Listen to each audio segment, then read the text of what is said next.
todos, mi nombre es Sofía Lanton y continuando con la fisiología hemática, lo que vamos a ver en estas microclases son los grupos sanguíneos.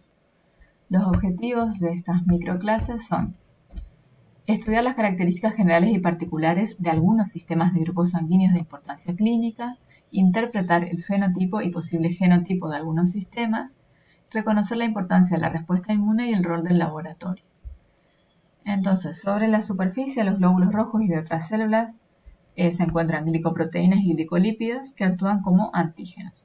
El determinante antigénico de esas moléculas reside en la porción glucídica cuya estructura está genéticamente determinada.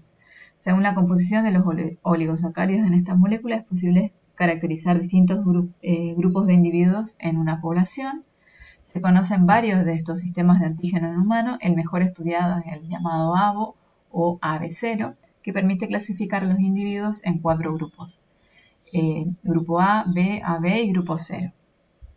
El antígeno 0, si los individuos del grupo 0 tienen presente un oligosacárido formado por una N-acetilglucosamina, una galactosa y una fucosa.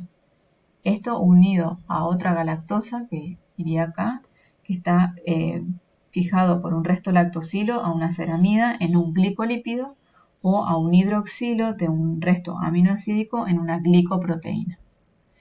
Los individuos que presentan el antígeno B o los del grupo A tienen los mismos componentes del 0, la N-acetilglucosamina, la galactosa y la fucosa, pero se agrega una N-acetilgalactosamina. Y los que presentan el antígeno B o los del grupo B tienen los mismos azúcares también, pero se agrega una galactosa a la cadena, al oligosacárido. Esta es una filmina tomada muy gentilmente de la profesora Chiqui, y entonces acá está el precursor completo, la galactosa, unido a una N-acetilglucosamina y a otra galactosa. Este precursor, como tiene la unión en 1,3, se denomina precursor tipo 1, y cuando la unión es 1,4 se denomina precursor tipo 2. Ahora bien, cuando se agrega la fucosa, tenemos la sustancia H tipo 1 o la sustancia H tipo 2, depende de la unión. La enzima que agrega la fucosa es la fucosiltransferasa y se sintetiza esa enzima por medio del gen H. Entonces, para que se añada la N-acetilgalactosamina, el individuo tiene que tener el gen A, que lo que va a producir es la enzima 1,3-N-acetilgalactosamiltransferasa, y los individuos de grupo B, para que se agregue la galactosa, deben tener el gen B, que va a producir la enzima 1,3-galactosiltransferasa. Entonces, para esquematizar, los individuos del grupo 0 tienen sobre sus glóbulos rojos la sustancia H, los del grupo B la N-acetilgalactosamina, los del grupo B la galactosa, y los del grupo AB antígeno con galactosa y con N-acetilgalactosamina. Ahora bien, ¿cómo se heredan los diferentes antígenos del sistema ABO? Por medio de un sistema mendeliano simple, donde los grupos sanguíneos A y B son dominantes. El homocigota es A o bien B, digamos, para el grupo A o B. Puede ser heterocigota, en ese caso va a ser A0 o bien B0, y también puede ser AB o BA, y en ese caso hay codominancia, se expresa el antígeno B y el antígeno A sobre la superficie del glóbulo rojo. El grupo sanguíneo 0 es recesivo, solamente puede ser homocigota para que se exprese.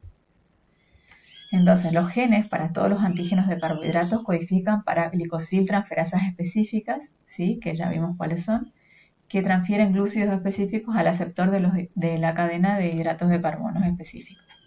Los antígenos, que son en este caso oligosacáridos, son los productos indirectos de los genes. El producto directo son las enzimas. Los genes de 3 loci, del H, del C y del ABO son los que controlan la aparición y ubicación de los antígenos A y B.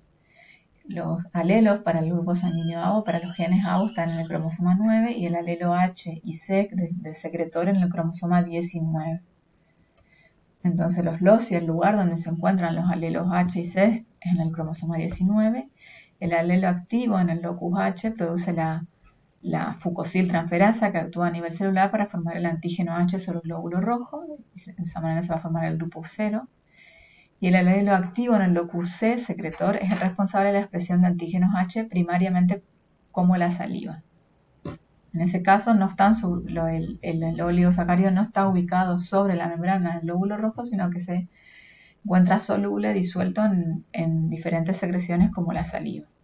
El 80% de la población es secretora, o sea que se encuentran estos antígenos en diferentes secreciones. El antígeno H presente en los glóbulos rojos y en las secreciones es el sustrato para la formación del antígeno A y B. Los glóbulos rojos de las personas del grupo 0 carecen del antígeno A y B, pero sí poseen antígeno H, como vimos en ese esquema de los glóbulos rojos. Y los antígenos A y B son parte integral de las membranas de los glóbulos rojos, pero también están en otras células como epiteliales, endoteliales, y también están presentes en el plasma en forma soluble.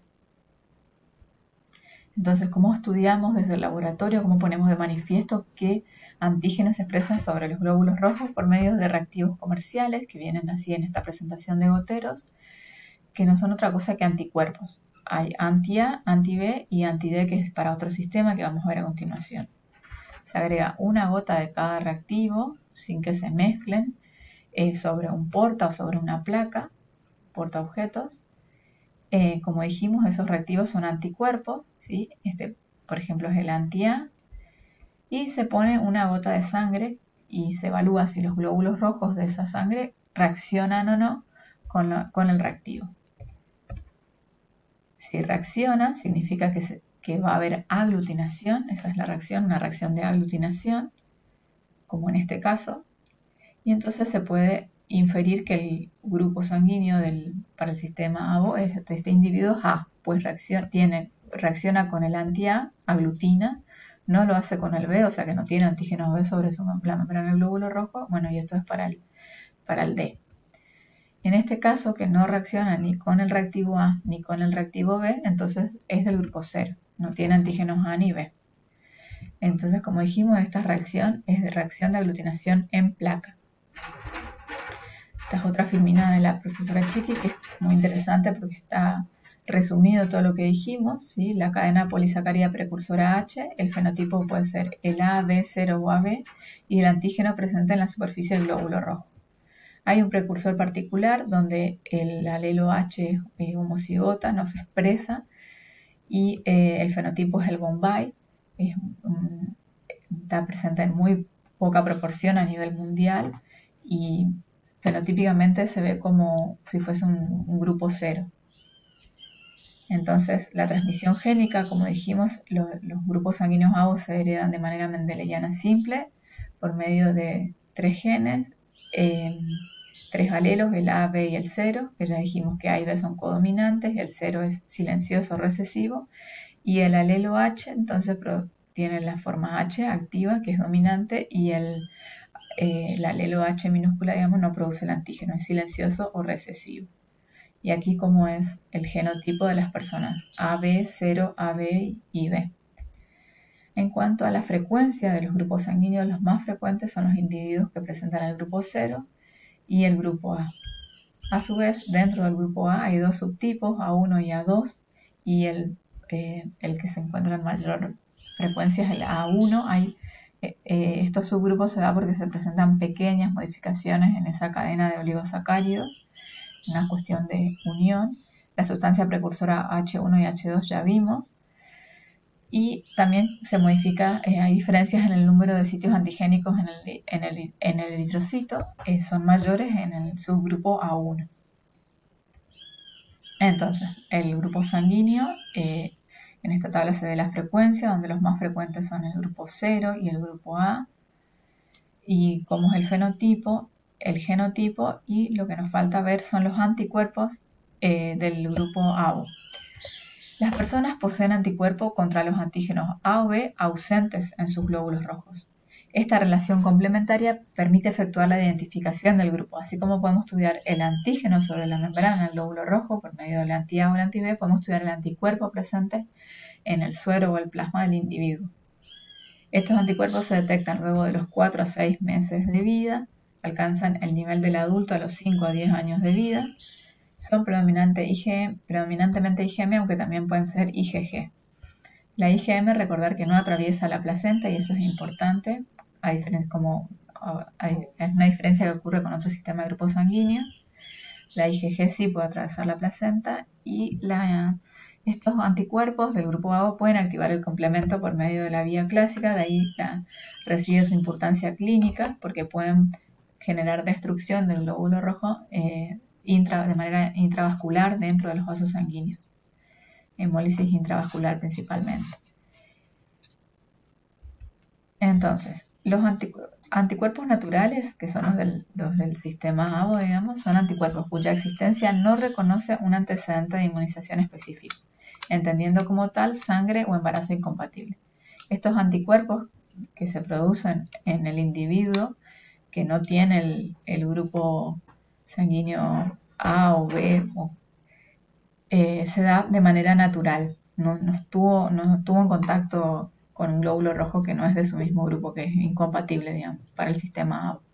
¿Por qué se producen? Porque estos oligosacáridos están presentes en bacterias, por ejemplo, que colonizan el sistema digestivo o en ciertos alimentos, y por mimetismo molecular el individuo produce los anticuerpos.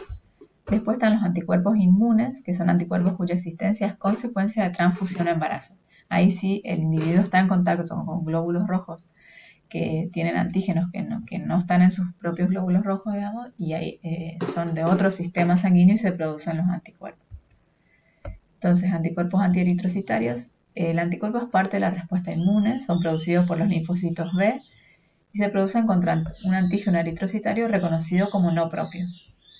Están los regulares o esperados o naturales, que son los del sistema ABO, y están los irregulares o inesperados, que se producen hacia otros sistemas de grupos sanguíneos. Entonces, ¿qué son los anticuerpos irregulares? Se consideran aquellos anticuerpos antieritrocitarios diferentes de los anticuerpos regulares y naturales anti-A o anti-B, que estos, como dijimos, se producen sin que el individuo tome contacto con glóbulos rojos que no son de su mismo grupo sanguíneo. El resto de los anticuerpos que pueden ser detectados son irregulares y generalmente aparecen luego de un estímulo por exposición a un antígeno eritrocitario extraño, que se da para otros sistemas de grupos sanguíneos, no para el ABO. Entonces, para resumir, los individuos del grupo A tienen anticuerpos anti-B y el antígeno sobre sus glóbulos rojos es A. Los del grupo B van a tener anticuerpos anti-A y el antígeno B. Los del grupo AB no tienen ningún anticuerpo, tienen antígenos A y B, y los del grupo 0 tienen anti-A y anti-B y no tienen ningún antígeno sobre su grupo, o sea, de la superficie del glóbulo rojo. En el caso de los recién nacidos, los eritrocitos de los bebés tienen muchos menos sitios antigénicos en comparación con el adulto y puede generar reacciones débiles en la hemoclasificación. Esa reacción de aglutinación por ahí no se ve de manera óptima y puede ser mal clasificado como un 0, digamos, pero es porque tienen menor sitios antigénicos. Al igual que una planta, los antígenos A y B toman tiempo en ramificarse. Durante los primeros años de vida, las enzimas transferasas A o B adicionan azúcares a la sustancia precursora, permitiendo la síntesis de esos antígenos. Entonces, si los antígenos A o B fueran planta, la plantita de un recién nacido a los 6 meses de vida va creciendo y a los 12 meses de vida se consolida ese antígeno sobre la membrana del glóbulo rojo.